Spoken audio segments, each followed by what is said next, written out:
Maybe it's a classic or maybe a flop. Has Katie seen it? She probably has not. She'll sit down and watch it if it's good or it's bad.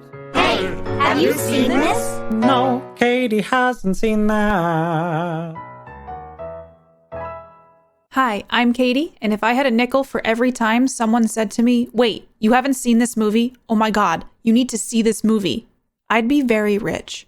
So this is my podcast where I finally watch those movies you all have told me I need to see, and I tell you what I think. Welcome back to another episode of Katie Hasn't Seen That, episode 3 of season 3, and I thought I'd make it a special one. But as we dive in, of course, remember, sometimes you feel like a spoiler, and sometimes you don't. Keep that in mind as we're discussing a new movie today, and that movie is Predator from 1987. As I was looking up this movie, I didn't realize how many Predator movies are in this franchise, and this felt appropriate, honestly. I was in an Alien tabletop show. Please go watch it. It is over on the Wandering Inns channel on YouTube. It is called the Duacrama Outlook. It's an amazing show. If you're a fan of the Alien franchise, go watch it. I do a lot of tabletop in addition to streaming on Twitch and working and doing my podcasts and all the things in between. And this is a really cool project that I've had an opportunity to work on.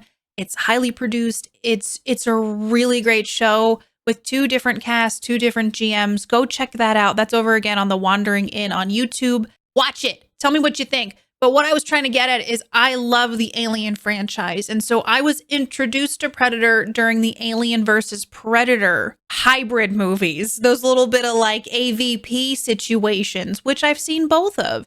I really like those films, and I feel like they left me on a cliffhanger in that last one, and they really need to make another Alien versus Predator. What you do in Hollywood, give it to me. I don't ask for much, except movies that are an hour and 30 minutes that have really beautiful plots and any issues with continuity or plot holes. I don't know why you all think I ask for so much, but seriously, I would love another Alien versus Predator.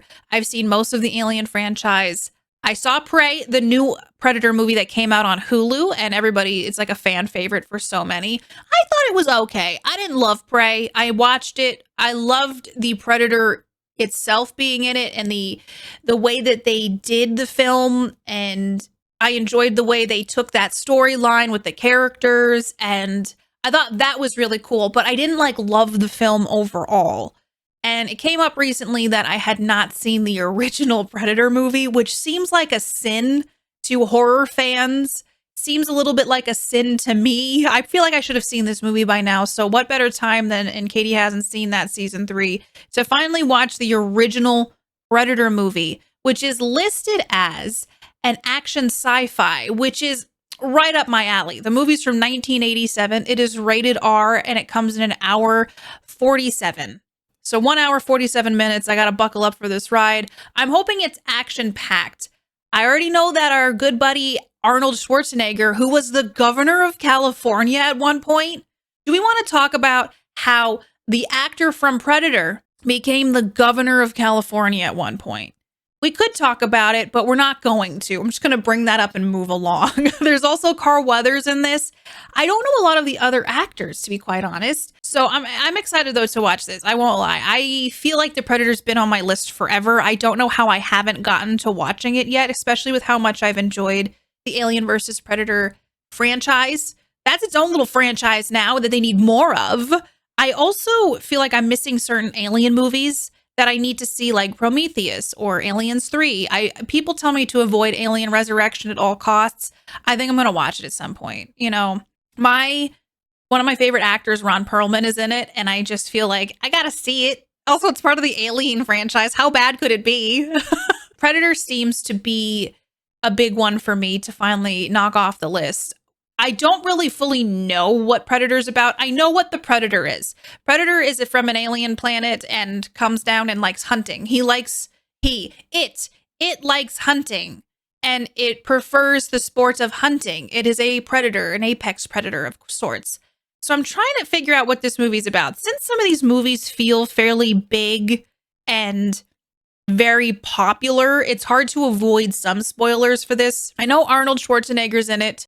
Is this the movie where he says, "Get to the chopper"? Why is he British when I do it? Get to the chopper. I can't do an Arnold. I mean, I never said I could, but man, that was bad. Is this the movie that he says that in? I actually do not know for sure. I think that they're in the jungle.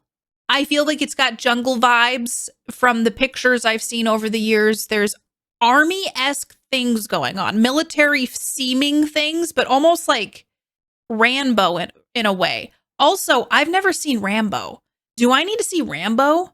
So that's another thing I should maybe add to the list. I'm not entirely sure why they're in the forest. It's from 1987. Part of me feels like, is it the Vietnam War? Is it Nam? Is it the Korean War? Something like that, like a war from that time frame? Or is it a made-up war? Or is it just like, I don't know why else there'd be dudes in the jungle. Like, I guess never say never. It could be a bachelor party. Maybe someone's getting married and they're like, I love camping in the jungle. It's my last time. My wife won't let me do this anymore. And they're like, all right, let's head on out and set up camp. And then the predator comes out and they just happen to have a lot of guns. It seems like if you're going in the jungle for a bachelor party, that maybe you should just bring some protection. I have to feel like it's got some sort of military-esque nature to it to warrant what I'm assuming will be a lot of action movie tropes because Arnold's in this, I do not know why they're there. I feel like with aliens or movies that have like creatures in it, you don't need much explanation for why they're there. They landed and I think Predator's hunting, and I think it's probably just about surviving. But I'm very interested in the tangential reasons as to why this story is unfolding. So I do feel like there is going to be monster vision.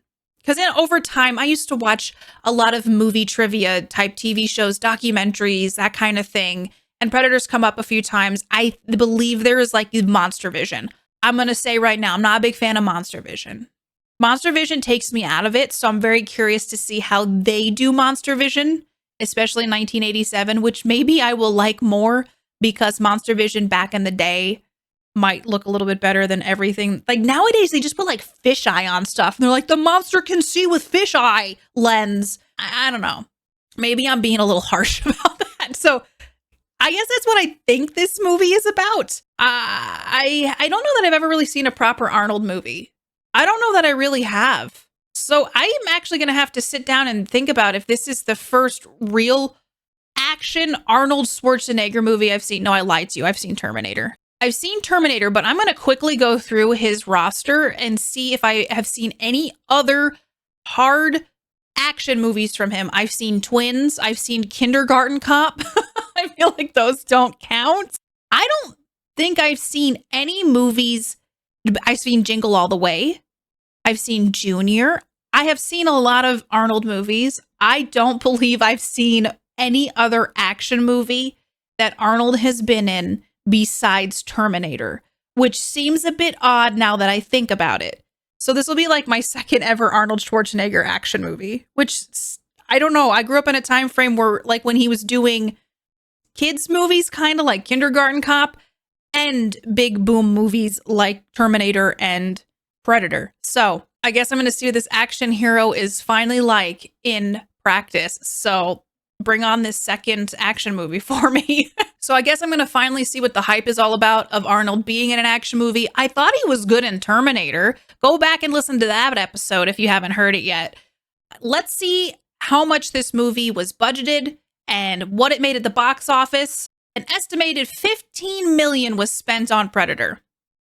And gross US and Canada was $59,735,548. So that's pretty impressive. Gross worldwide was $98,268,458. So this movie was pretty popular, enough for it to turn into a franchise and then have crossovers like with Alien. Can we talk about, though, Alien and Predator as a crossover is kind of amazing. I'm not going to lie to you. Those work together. Don't seem like they'd work together. Alien versus Predator as a crossover movie is one of the most successful crossovers I can think of. For me personally, other people might be like, this is trash. I hate it. I really enjoy it. So Again, Hollywood, give me more. Please tell me I'm not the only one that has these feelings on it. I really need, I don't want, is this a spoiler? Skip ahead like a minute if you want to not know what I'm about to say. But in the last Alien versus Predator movie, essentially the alien, the xenomorph, put a little chest baby in a predator. And then they ended the movie with the chest baby predator baby coming out of the chest. And then we've never gotten another movie. I want to know what that hybrid alien predator baby is. I need a movie about it now. Do mom and dad get together? Xenomorph and Predator join forces, become the co-parents they need to be to bring Xenoredditor. I just came up with that. That's got to be the name for the chest baby. Xenoredditor. It really flows off the tongue. I think it's going to take off. I really want that movie. And I really hope to see that before I die. So let's find out what the ratings are for Predator. Let me not get too ahead of myself. Let's start back at the origin story. The first ever Predator movie. I opened up Arnold Schwarzenegger's biography. I didn't mean to do that. Let's see. Internet Movie Database is giving Predator a 7.8 out of 10. That's not bad. Internet Movie Database can be some of the harshest critics, I feel like. But at the same time, we don't match. Like, I feel like sometimes I look at IMDb and I'm like, yeah, we don't see eye to eye on movies. So it's got a 7.8 out of 10 on IMDb. On our good friend Rotten Tomatoes, it has an 80%. That's pretty high for Rotten Tomatoes. So far, I've had some pretty highly rated movies this season. The 80% on Rotten Tomatoes is pretty good. And I pulled open Metacritic. This is the lowest score. According to Metacritic, it has a 47, which is not great, but it's the lowest one I see of all these ratings. So that's coming in with a 47 on Metacritic. And last but not least, our sweet, sweet baby Google users, 90% of Google users like this movie. I guess, I don't know. I'm feeling hopeful. I don't want to jinx it. So far, I feel like season 3 has been the most hopeful season if Katie hasn't seen that. The most precious season of Katie not completely tearing things apart. So let's see. Well, this is the season you all turn on me. You're like, you're not hating shit? You're not hating everything? Shut it down. So I'm going to watch Predator. I'm going to get my own alien vision on, meaning that's just me sitting on the couch watching I don't know. It was a joke. It didn't really flow. It didn't work, but I'm going to leave it in here. I'm going to go watch Predator, and I'm going to let you all know what I think. Okay, I'm back. I watched The Predator. I guess it's not The Predator. It's just Predator. I watched Predator. From 1987. And before I dive in, let me do some movie info. Let me just read you what the plot was about so we get our legs, we get our Predator legs firmly in the ground before I dive in. So, The Predator is about Dutch, a soldier of fortune, is hired by the US government to secretly rescue a group of politicians trapped in Guatemala. But when Dutch and his team, which includes weapon experts Blaine and CIA agent George, land in Central America, something is gravely wrong. After finding a string of dead bodies, the crew discovers they are being hunted by a brutal creature with superhuman strength and the ability to disappear into its surroundings. Okay, Predator. I gotta say, I didn't realize Predator was as big of a movie as it is. I recognize now that this franchise is kind of huge. I don't know why. I was always like, yeah, Predator. Predator's like kind of like a deep cut. It's not a deep cut. There's so much in this movie that people call back to and have in other films that The Predator is pretty solidly standing its own ground since 1987. I gotta say, there's a lot to unpack in this film. So let's just dive in. First, we start with the great big night sky. We see a spaceship fly in and something drops out. And that's how I like how they did that. It's like a little, there's something different happening that's not just the men like rolling up in their tanks like, okay, we're going into the woods. You get like a little taste at the beginning. They're like, just be prepared. There's going to be some space stuff in here. And so you kind of have that intro that doesn't linger too long, but gives you a taste of like something big and alien, for lack of a better word, is coming into this environment. And you don't get to know right now, but I just enjoy the little taste they gave us. I thought the ship in the sky looked great for the year that it was made. Looked just as good as some CGI I've seen nowadays. Also, when Arnold shows up, we like get to the beach, the helicopters are coming in. here come the big boys. The big boys with the big arms and the big attitudes are rolling up. And Arnold Schwarzenegger is obviously a part of that group. And I was like, he looks so young. And of course, I did the thing where I get on my phone. I'm like, what year was this made? What year was Arnold born? And he was 40 when this came out. It's just such an interesting thing to look back at actors having these pieces of film and these bits of work that is almost just like a time capsule of who they are and what they looked like at that time. It kind of breaks my brain a little bit if I think about it too hard. But Arnold was 40 in this. He did, you know how like we have the John Cenas and the Rocks nowadays? Arnold's still a big dude, very ripped, but he looked smaller than I remember. Not to say that Arnold is not a big guy, but I was envisioning him being like a size of The Rock or John Cena, and I was just like, are action heroes getting bigger, or is just my proportions off for some reason? This movie is quintessential 80s manliness. If there was a movie that they're like, give me manliness, give me 80s, I think Predator is right up here. Like when Blaine and Dutch see each other for the first time and they do a handshake arm wrestle. I don't think you can get any more 80s manliness than that scene itself. I thought it was interesting how we got to introduce to the characters. I thought they did it pretty seamlessly. Like you were like, oh, you're a rescue team. You're not assassins. And I don't know. The writing was much better in this than I expected it to be. I've seen Alien versus Predator. I've seen some of these films that are in these franchises. And I just didn't expect Predator to have more depth than men in jungle fight with Predator. But they have like an actual story to this film. And that was just me underestimating Predator, I think, from the get-go. Literally the quintessential best of the best men 80s movie vibe. We cut to the chopper. We're getting the chopper because they're like, you need to do this rescue mission, save these politicians. Dutch is like, all right, let's do this. They all get in the chopper and they go. This is the point where we get some toxic masculinity just coming in. That chopper was full of toxic masculinity. I think Jesse Ventura's character dropped the F slur.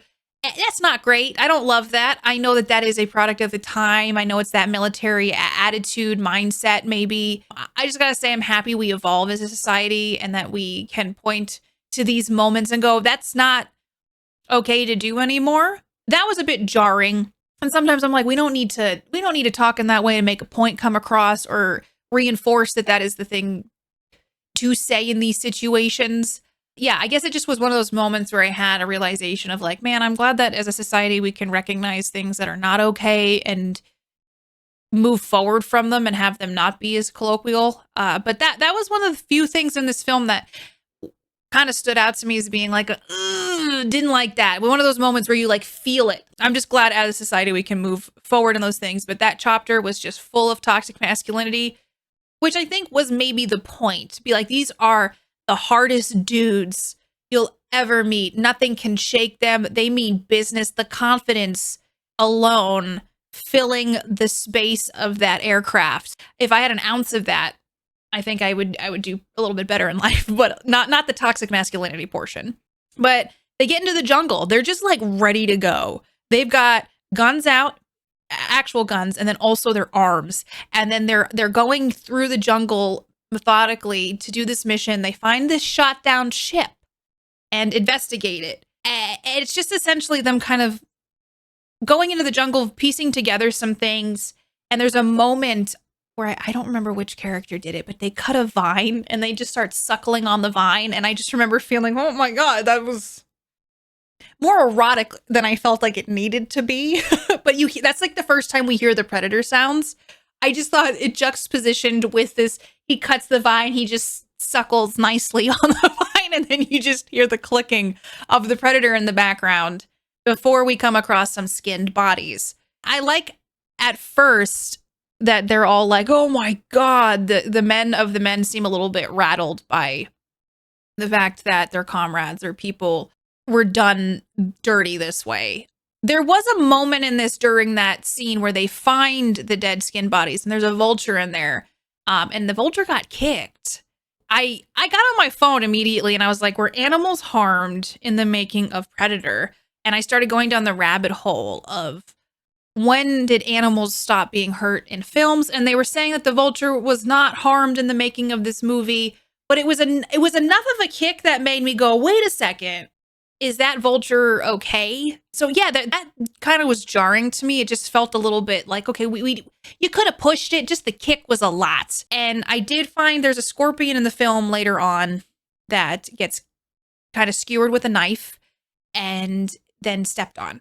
And I was like, wait a second. I mean, I don't know where bugs fall in the scheme of no animals were harmed. Like, I don't know if does anybody know if bugs kind of fall into that category of no animals were harmed, or are bugs on like a different scale? Are they not viewed as, I don't know, as important as something with fur? I'm just curious. Or feathers. Apparently 1972 was the year they stopped hurting animals in movies, which I gotta say is up in general. The fact that we even have a point in time where we go, let's not hurt animals in film anymore. So again, another moment in time where I'm happy we evolve. I don't know. That's just a wild thing to me. Like, that should never be a part of storytelling, like to actually hurt animals and stuff. And I don't know. That's just a whole thing. It's a side tangent I could get lost in forever.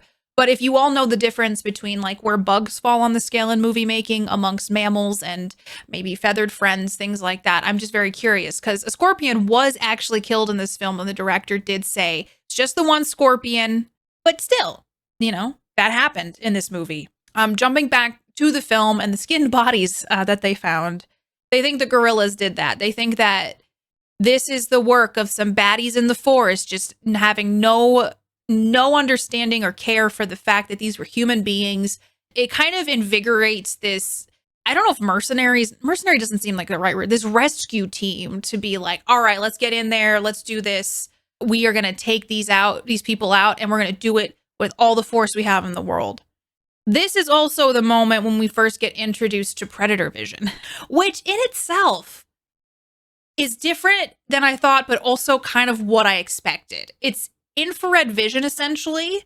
It's like the predator has heat signal and like can look for heat signatures. But I gotta ask this, and it doesn't seem that the predator can see very good. I'm like, if this is the predator's vision, I don't think this is gonna be good long term for the predator. It just seemed like a lot of blobs, heat blobs. I mean, at the end of the day, though, he got a lot of kills in, so maybe it's me that doesn't see very well. I mean, I got contacts, I have to wear glasses, so who am I to judge the predator vision? They move through the forest, unaware that predator is hanging about, watching their every move, and was probably the culprit, of skinning those men and hanging them, not the gorillas. Though I guess that's never really fully answered. I think that's just an assumption I landed on. I'm like, oh yeah, that was predator. Predator did that to them. Maybe it was the gorillas. And the predator was just sussing things out. But we move forward and the rescuers are going to this camp to rescue the politicians. We get a real nice ass shot of Arnold crawling on the ground. Like, there was just a long shot where he's like army crawling and it's just on his butt for like a good 30 seconds.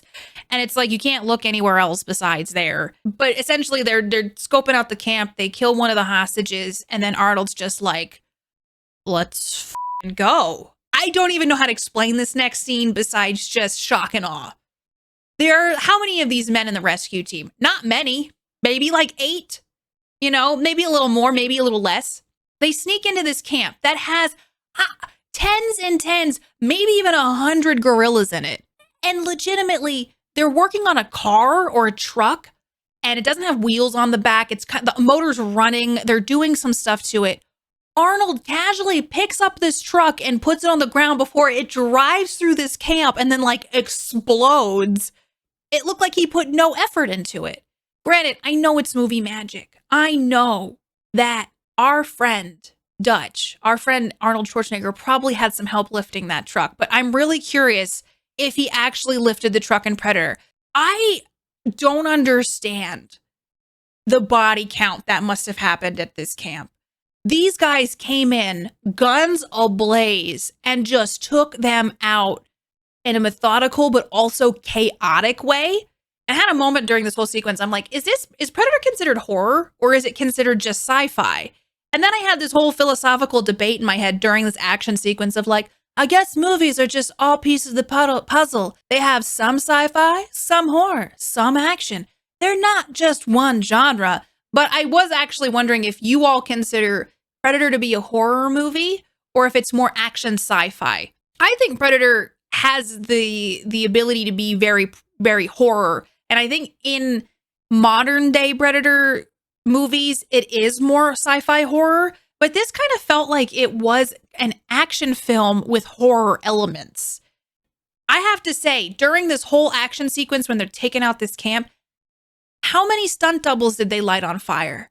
There were at least 10 men that they were like, you're getting lit today. I hope you're ready for your scene. Just, the men in the bodysuits flailing around with the fire, quintessential late 80s, 90s films. There was a lot of that. And how horrifying must that be to be a stunt double and they're like, we're going to light you on fire today. But there was a lot of fire. There was a lot of gunshots. Arnold was full focus mode. They are killing so many people. In my notes, I write, what is the body count with exclamation points and question marks? And then, oh, interesting, who gets spared? A nice little lady. We got a lady. A lady entered the chat. She kind of became an interesting part. Her name was Anna. One of the gorillas, I don't know, she just happened to be at the camp. They spared her, and then she ends up coming with them. But I love that at the end of this scene, Arnold's like, all right, get the men ready to move and leave no trace when they've just absolutely destroyed this camp. Like, how do you leave no trace? There are bullet casings everywhere. You lit so much stuff on fire, and there are bodies. There's a body count you can't hide.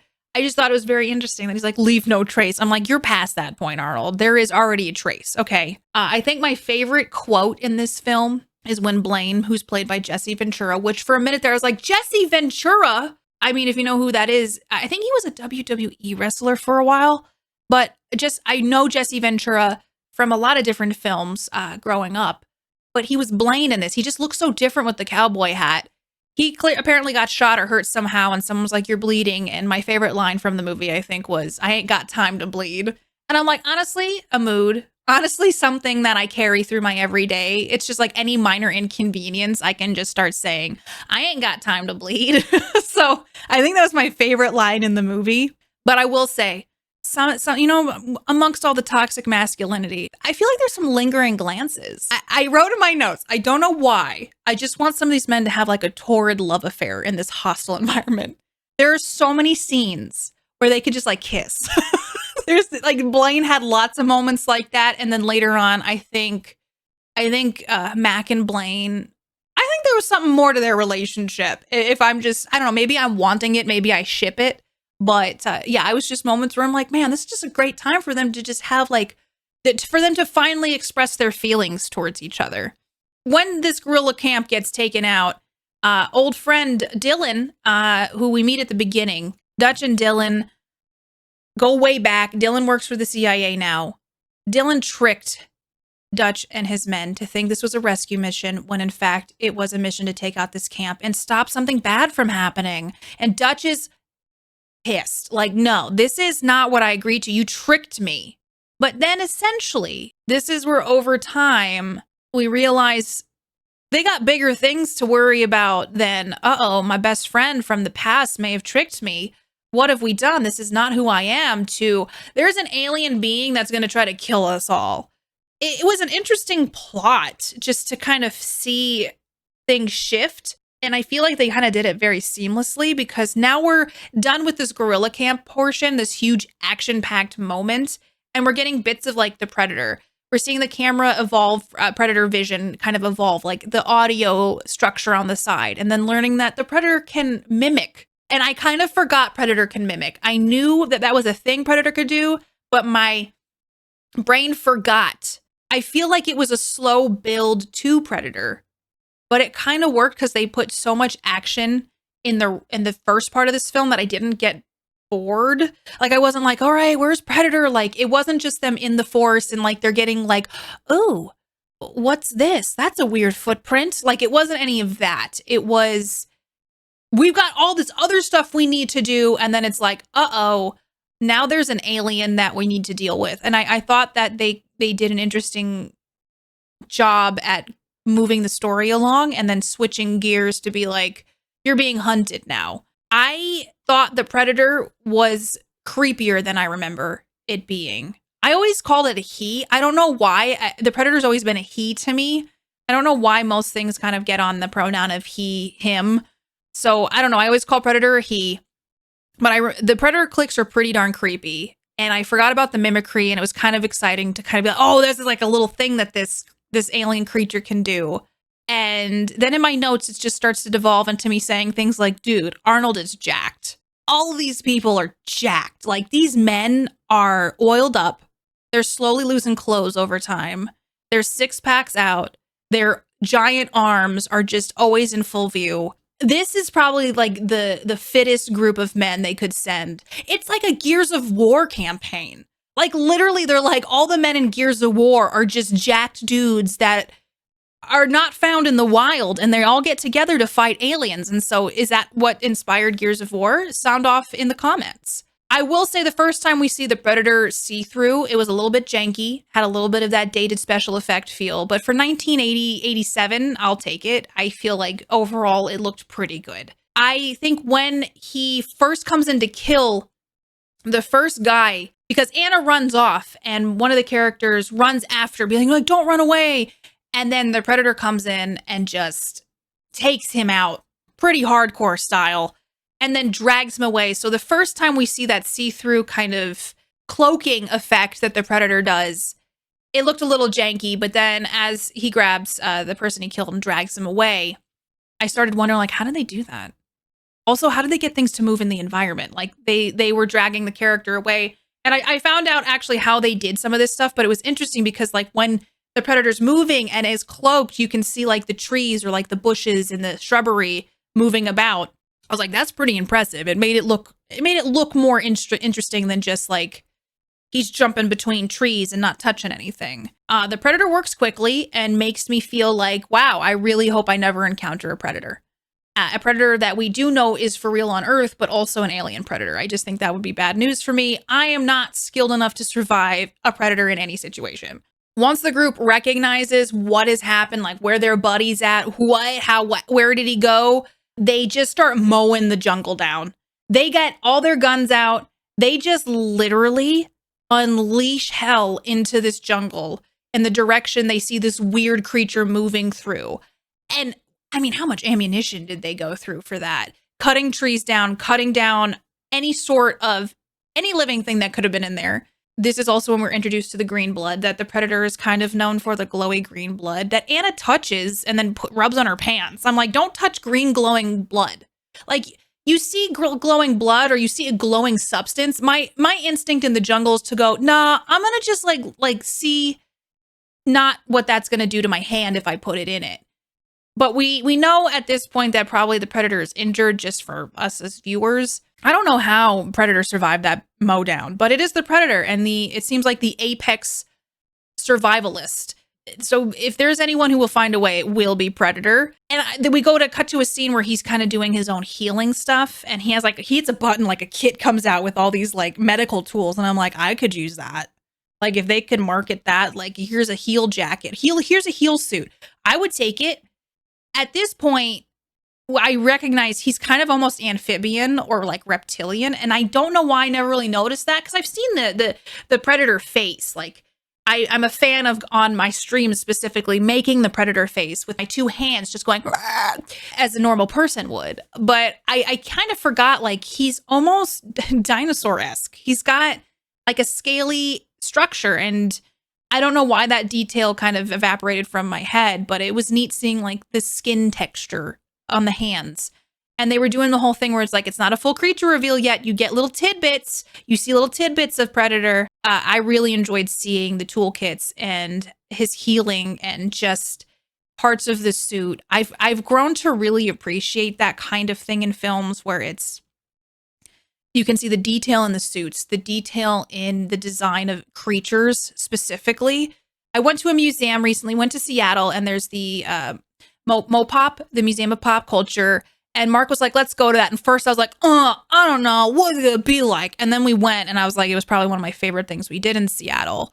We got to see the Xenomorph costume from the original film. They had stuff from the Blair Witch Project. They had Nemesis from the movie, with Resident Evil. They've had some Michael Myers stuff. It's just neat to see those things from these movies and shows and stuff that we love and get to see it up close and see like how much care and detail goes into it. And sometimes how things look better on film than they do in real life. But it's just, I have a better appreciation for that. And specifically, this Predator costume in 1987 looked phenomenal. And I was really excited to see more of the creature. They kind of left you wanting more. I loved getting to see his kind of tech, his alien tech, if you will. I looked up who played Predator, and his name was Kevin Peter Hall. He was about 7'2". And this was kind of tragic. I realized he died at a young age. He died at 35. And it was because he had the AIDS virus and he got pneumonia. Unfortunately, he died because of that. And the reason that he acquired AIDS was because he suffered a car accident and then was transfused with bloods that unfortunately was contaminated with AIDS. So apparently he had a career of doing monster kind of creatures in films. And I don't know, that was very sad to see. And I thought he did a phenomenal job playing Predator in this movie. And that's just a little side tangent, but I thought it was worth noting because it takes a lot. That outfit that costume must have been a lot to work in. And so much kudos to Kevin Peter Hall for doing that. Cutting back to the film, Blaine does die pretty horrifically by Predator at some point, and Mac is upset. And it prompted me to put, was Mac in love with Blaine? There's a whole point at night, like I think Mac's keeping watch and he's kind of like talking to the sky, like, I'm going to carve your name in him. And he's just like muttering to the sky. And I'm like, I think Mac may have been in love with Blaine. That's just my theory. I don't know. You all tell me what you think, but I feel like there was a little bit of a love there. And then when Blaine died, Mac was just feeling like, I got to get revenge for my boy. And then I also wondered where they filmed this. This movie had my brain all over the place. And allegedly they filmed in Mexico, a lot of places in Mexico. So that's pretty cool. It's just a thought. I like to know sometimes where they film things because I'm like, this looks like a jungle. This doesn't look like they built a set in Hollywood. This looks like actual jungle environment. And it looked very real at times because like they were moving through the jungle and like tripping and having trouble getting their footing. And I'm like, this doesn't feel like a movie set or anywhere in the United States. So if you're curious, they filmed all over Mexico. I had the idea that Arnold says in this movie, get to the chopper, but I didn't know if it was in fact this movie. But as we're moving through it, the word chopper came up a lot and Arnold said choppa a lot.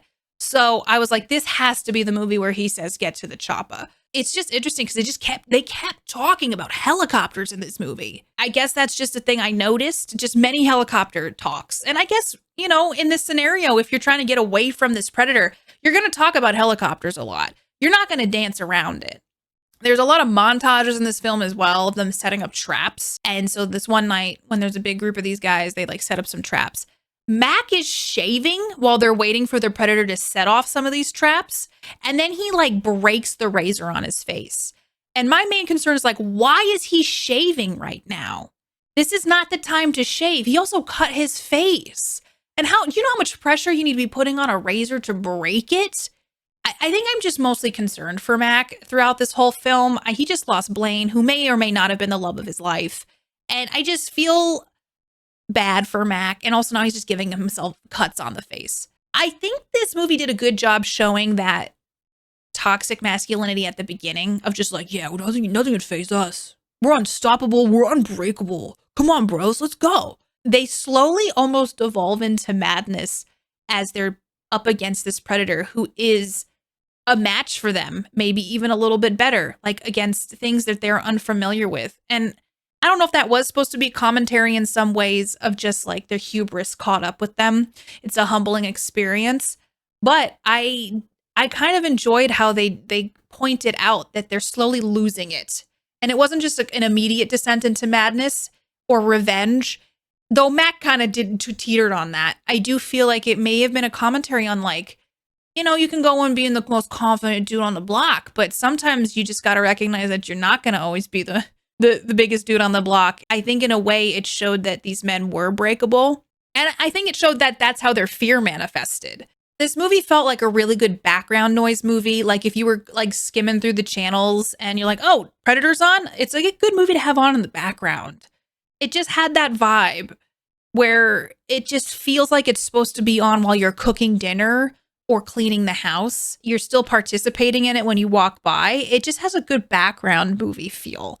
I did feel like I enjoyed watching this movie. I guess spoiler alert, we're not quite done with my review. It's just a movie that it's like one of those TNT TBS movies. You're like, oh, Predator's on? I'm going to leave it on. I like when the Predator is not camouflaged, but I know that's probably why they did it this way. So they left me wanting more. I'm like, I just want to see Predator not camouflaged because it looked a little goofy at times. During the sequence, like the Predator is just like outsmarting all of them and their traps. And this is where Arnold says, hey, get to the chopper. But like, he was rolling around on the ground while he said that. And I was like, that's not how I expected him to deliver the line for how famous it is. He did say it, but you know, in your head, when you've built up like this line is so infamous, people say it. I've said it throughout my life without any context, except that's what Arnold says. I didn't expect him to be on the ground rolling around as he said it, but I respect it. He was telling people to get to the chopper. Once again, I put in my notes, all these dudes are super ripped. And I love how all their clothes have slightly come off more and more, and their six packs are just on display at the end. I did have a legitimate question. Was somebody spraying them down with oil and water? Because they were all looking like they were ready for a bodybuilding competition. And I just love how they're like, we're going to fight the Predator. Let's get our six packs out. It was interesting because it just feels like, you know, 80s movies like Top Gun and Predator. It's like, yeah, it's a man's movie. And they're just like Greek gods on display. And I don't know. Maybe it's to appeal to all audiences, but I'm just saying, like, I noticed. Okay, I noticed it. This is where the men like fully go into fight or flight mode, and most of them are going into fight mode. I was like, oh, the Predator is finally using the mimic. It's when they kind of like split up in a way to fight this thing, and Dylan's kind of by himself looking for Mac. And I was like, oh my gosh, the Predator's using the mimic, because I thought he had already gotten Mac. But the movie duped me, and it was actually Mac. And I was like, very nice movie. I thought you had tricked me. This is also where I noticed Mac is slowly descending into madness. Dylan and Mac are kind of like, we see him. Let's get him. Like, they see the Predator in the tree. But this is also the moment where the Predator just absolutely wrecked Mac's head. There's no other way to put it. The camera is behind Mac's head, and let's just say it explodes. The Predator, like, you think for a second, like, oh, maybe they're gonna get the Predator. No, Predator's always one step ahead, and Mac's head just completely explodes. Dylan doesn't know this quite yet. The Predator starts using Mac's voice as a mimic, and I was like, yeah, they're finally doing it. And then Dylan sees it, and I just feel like the movie has such an interesting relationship between all these men and the Predator, because sometimes the Predator's just like, yo, I'm right here. You can see me. And the Predator kind of flashes his eyes that green color whenever he knows someone sees him. And I'm like, that's such a power move. Like, that's such a like, yo, what's up? Dylan sees him. He flashes his green eyes and then literally blows Dylan's arm off. So Dylan's shooting at the Predator, blows off Dylan's arm. The gun is still shooting on the ground as his arm is detached from his body. And let me tell you, my mouth is agape while I'm watching this. And I say out loud, oh, holy crap. Just alone in my living room. And I will say the Predator kills are pretty epic. The Predator kills are not for the faint of heart, and I did not expect an arm to come off. Dylan, I don't know. I just didn't expect that. And then the gun's on the ground just shooting. And then we get to the end where there's like trying to get to the chopper. Billy is crossing. Billy's another character that I haven't talked about too much, but they're crossing this log, and he just takes a moment. He stops and he takes all like his jacket off and all these things, and he just has this determined look of like, I'm gonna go fight this thing. And I just love how the Predator kind of gets in their heads and almost gets a hold on these people in a way of like, I'm gonna be the one to take it down. It's almost like a pride thing at this point where they're like, no, nothing can out tough me. So Billy takes all his clothes off and then, dies. We don't really see Billy's death. Billy dies off screen, but Billy's not alive. You just know Billy's not alive anymore. It's almost as if the Predator has like a pheromone or something that's like slowly making these people more unhinged. The Predator's kind of an asshole. Like, I don't think he has any reason to be doing this. Like, he's not here like, I need resources for my planet. You guys are getting in my way and trying to kill me. He's just there to be like, I'm just gonna some up. he's kind of a jerk. I respect it, but also like he's just kind of not, he doesn't have a good reason. Maybe you don't have to have a good reason if you are an alien from another planet and you just want, oh my gosh, is this like, you know how people here go hunting and they go hunt deer or ducks. This is like the Predator. They're like, hey, I'm going to Earth this weekend. Yeah, I'm going to go hunting. It's like literally that. That's so messed up, but also like not too far-fetched. I mean, when eventually will the aliens start doing that? They're going to be like, that planet is overpopulated. So get your hunting license for Earth and we'll let you guys go down and just make sure you don't leave a trace. But yes, hunting season's open.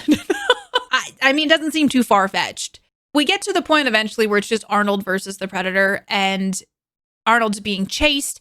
There is a shot where Dutch is falling from the height, like kind of running through the forest, and then it's just open and just a drop off into this ocean, into this body of water. And I literally said, oh my God, that shot was cool, with this reveal of him like going over the cliff, because they kind of shot it first person before cutting to like the side shot of we see him falling into the waterfall. And then it's just like he's getting battered by this water. He's going down a waterfall. He's going through rapids. He finally gets to shore, but he's gotten quite a distance from where he landed in this water and moved down. And so Dutch is on the beach, the shore, if you will, of this body of water. And he's just like trying to catch his breath. And there's a moment where they have a Predator drop into the water behind him, but it's just like that cloaked version of the Predator. Gotta say, that was a chef's kiss shot. Because you're like, oh, he's finally getting a respite. And then you just see the body of water move like someone dropping into it and then like someone swimming, but nobody's there. This is also where he gets out of the water and I wrote, okay, but is the Predator kind of hot? Sound off. Do we all think the Predator's a little bit hot? I don't know what that says about me. That's another thing you can comment on.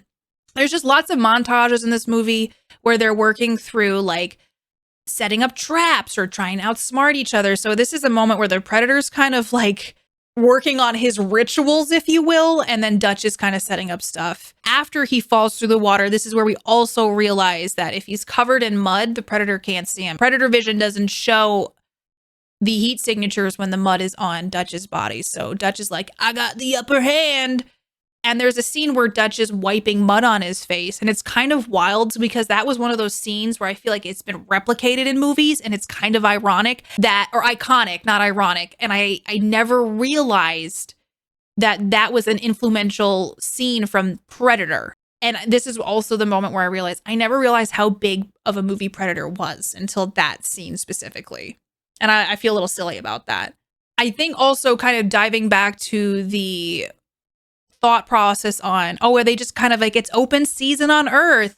The mimicking thing is an interesting choice because it's like hunters do when they have duck and deer calls and things like that. So I'm like, oh my God, the Predator's doing that, but just with human voice. Like, it's like he's getting those duck whistles out, but it's saying things like, hello, it's me, your best friend, instead of like a duck call. I feel like those little details make this movie a little bit better. And it's like, he's literally a hunter. He's just like a bad boy alien hunter. He's also learning, I think, from these specific fighters.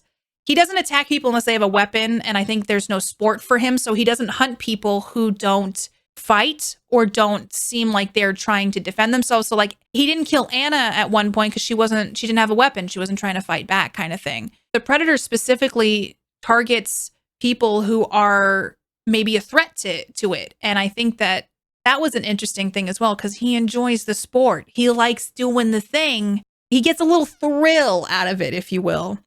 He's not just killing willy-nilly. He wants to have a little bit of sport in it. But I feel like the Predator learned from them, because there's a moment where like he knows the Predator's kind of being attacked after Dutch goes through all this rigmarole to set up traps and try to like outsmart the Predator at night.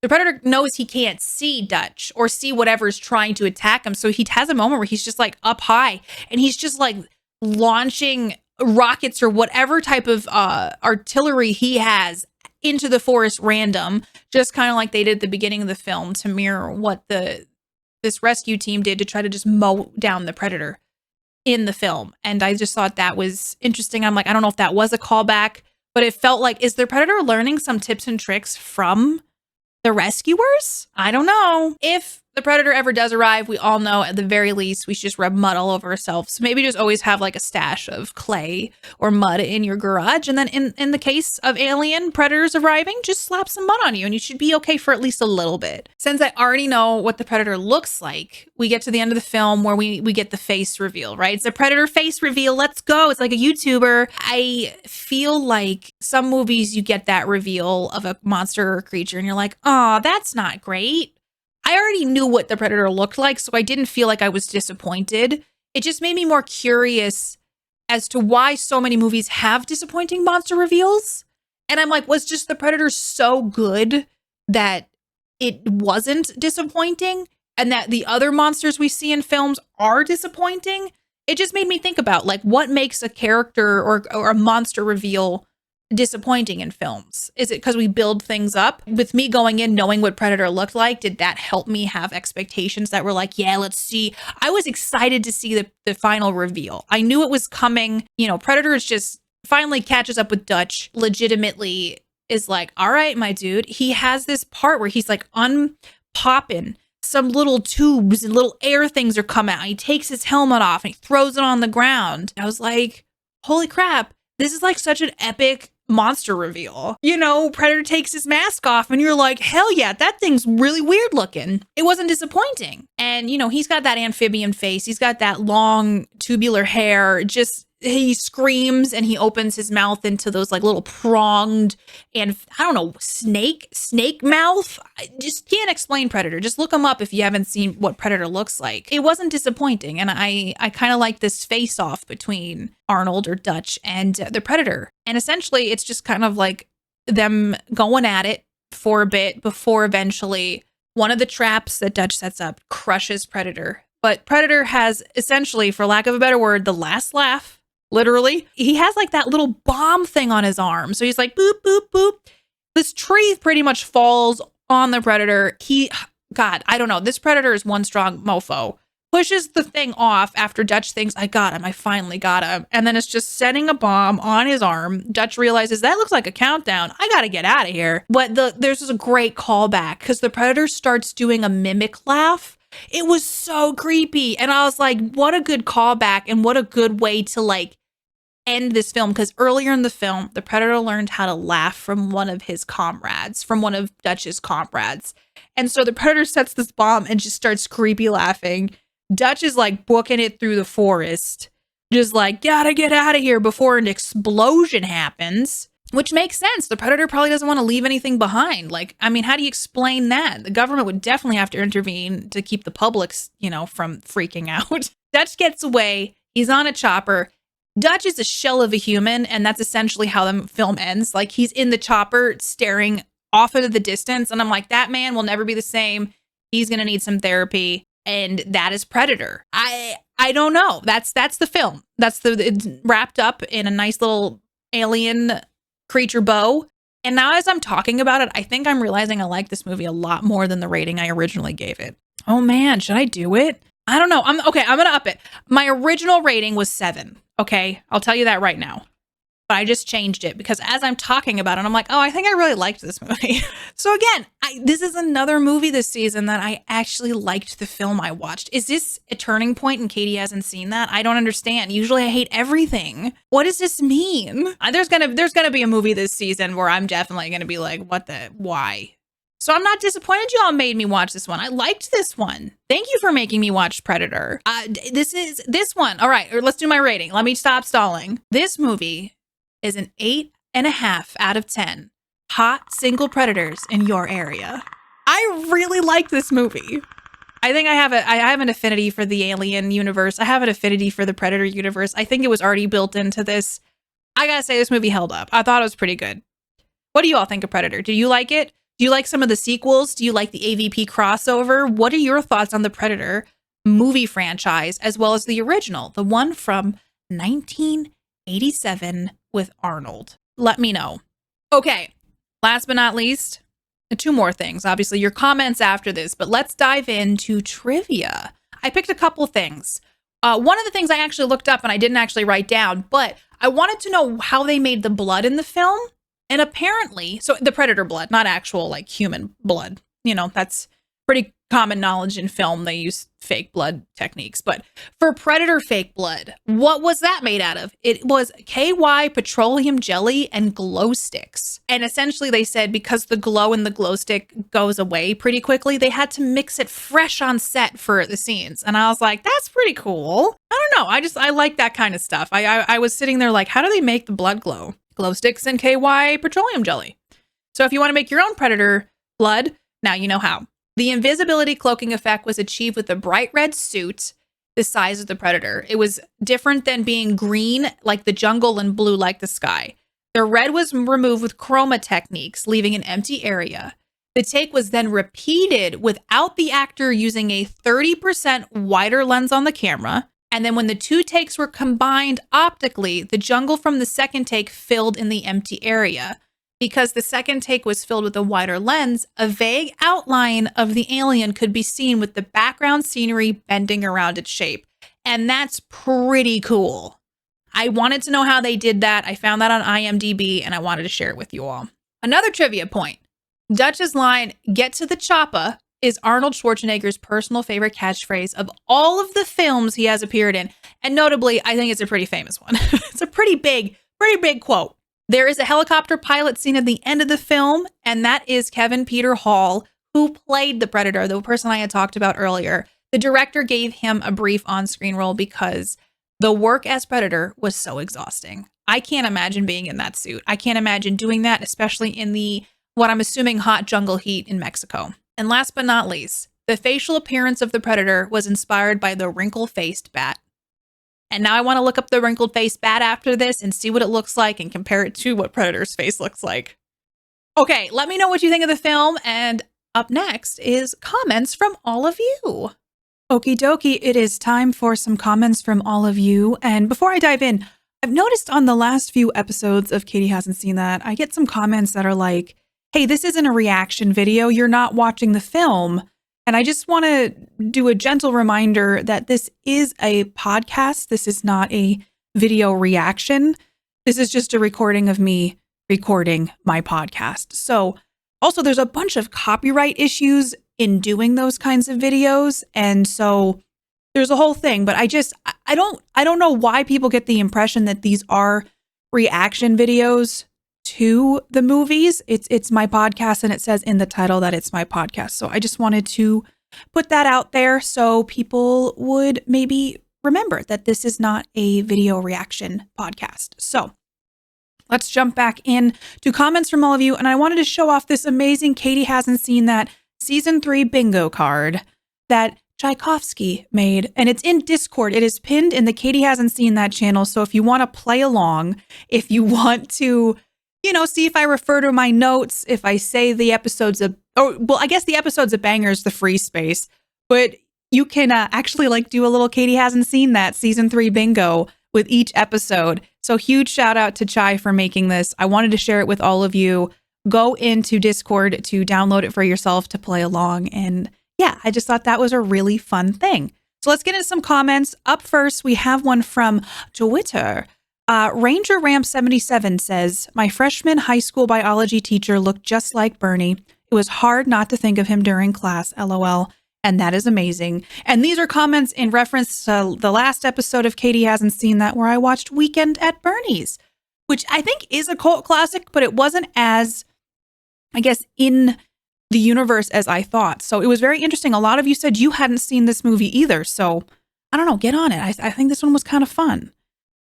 The next comment is from Gothic Mess on YouTube, who shared, I expected this movie to be stupid, and it was, but I laughed. 10 out of 10 review, LOL. I haven't seen this one, but I somehow got it in my head that Bernie was their uncle and died right before a big weekend party at his house. His 2 nephews didn't want his death to get in the way of a good time, so they put the whole farce on to make it seem like he was still alive. I have no idea where I got that impression from, maybe an overactive imagination after seeing the movie covered during seeing the movie covered during trips to Blockbuster. Honestly, I can't blame you though, because for real, it's kind of like that.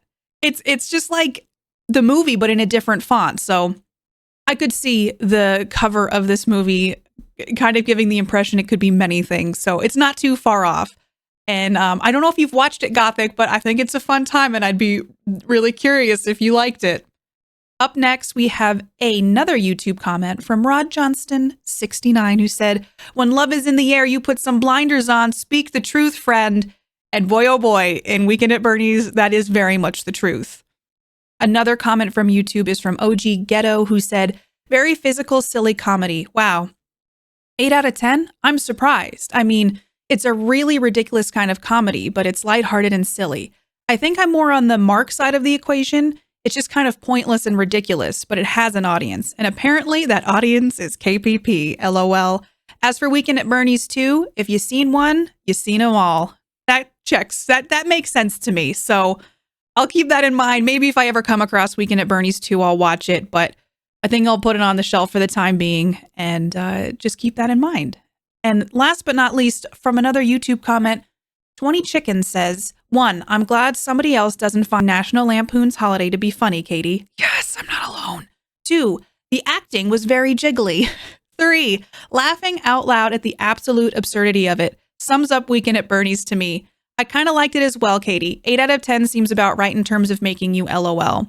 And What We Do in the Shadows. So feckin' funny and ridiculous. Can't believe the next series is also the last series. I agree. I'm a huge What We Do in the Shadows fan. I'm so sad the next season's the last season, but I'm also a huge proponent of ending a show before it gets bad. So thank you to everybody for your comments. I can't wait to see what y'all think of Predator. I'm biting my nails. Like, I'm getting this episode ready and I'm like, yes, I can't wait for people to hear this one. So let me know what you think about Predator to see if you'll be featured in the next after show comments. All right, catch y'all on the next one.